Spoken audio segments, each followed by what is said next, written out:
मराठ्याच्या गरीबाच्या पोराचं वाटोळा करायचं.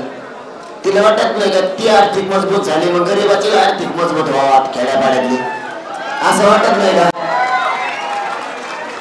आमचा हक्क नाही का मुंबईवरती?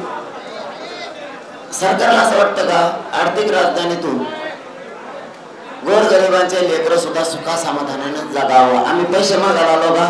पद आमचं आरक्षण आमचा हक्क आम्ही मागायला आलो, ते द्यायचं नाही. ते झालं आता, भाषणबाजी खूप झाली त्यात, आता नाही. आता फुलान फाईट, शेवटची फाईट.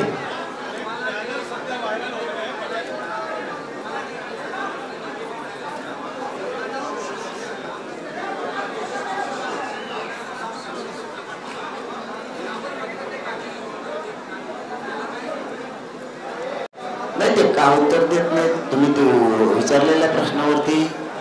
पण आम्ही खंबीर आहेत ना, आम्ही नेत्यावर जगतच नाही. ते जर म्हणले ओबीसीतून देऊ, नाही तर कोणी म्हणलं नाही देऊ, आम्ही त्यांच्या म्हणण्यावर नाही चालत का? आमच्या स्वतःच्या म्हणण्याने चालतो. आले काय गेले काय चालूच असतं ते.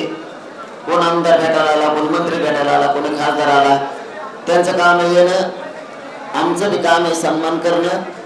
आम्ही मागं हटत नाहीत, ही आमचा सगळ्यात मोठा समाजाचा प्लस पॉईंट आहे.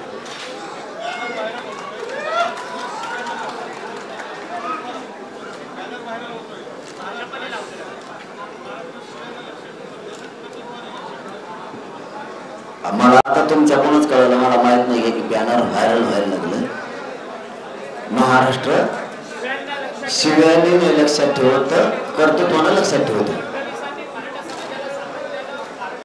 म्हणजे ते देवेंद्र फडणवीसांचं काळीन औषध लावणे, त्याला आमच्या ग्रामीण भागात म्हणते. उलटावर बसून काळीन औषध लावणे असं त्याला म्हणतात. कारण उलटावर माणूस बसला तर खाली डूब झालेल्या माणसाला काळीन औषध लागतच नाही. जर तो उंटाचा खाली उतरला तर एखाद्याला जखम झाली असली तर त्याच्यावरती मलम तो लावू शकतो. उंटावर बसून काळीना मलम लावणे याला म्हणते. कारण त्यांचं म्हणणं असं आहे देवेंद्र फडणवीस साहेबांचं की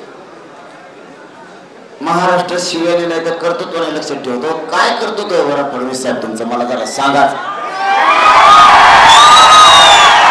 तुम्ही धनगराच्या गाडीत लाकूड घातलं, परत म्हणतात खेड्याची भाषा आहे, परत म्हणतात शा दिल्या. धनगराला तुम्ही आरक्षण नाही दिलं. तुम्ही जेवढे महामंडळ ओपन केले मतदान घेऊस तर निवडणुकीच्या टायमाला कोणाला 1 रुपया नाही दिला. एकाला पण ऑफिस नाही, एकाला पण त्याच्यावरती भरती केलेली नाही. बरं का फडणवीस साहेब, ऐका आता प्रेसच्या माध्यमातून तुमच्या दारात आहे. मी आता काय लांब नाही, पण हे काय लेट दिसतो तुमचं.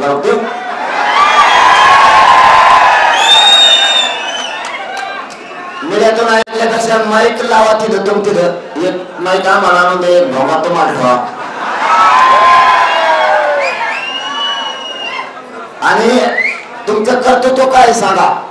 तुमचं कर्तृत्व ते धनगराचं तुम्ही वाटलं गेलं ते कर्तृत्व आहे. काही समाजाला या राज्यात वेगळं आरक्षण आहे. काही समाज असा या राज्यातला की त्याला विदर्भात तो एससी आहे, मराठवाड्यात तो ओबीसी आहे. व्यासपीठाचे बाजूचे बरोबर बंद करण्यात बाहेर राहतो ते.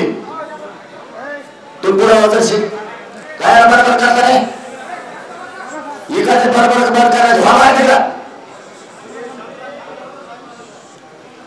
देवेंद्र फडणवीस साहेबांचं कर्तृत्व आहे. इथं काही समाज मराठवाड्यात ओबीसी थे, विदर्भात एससी थे,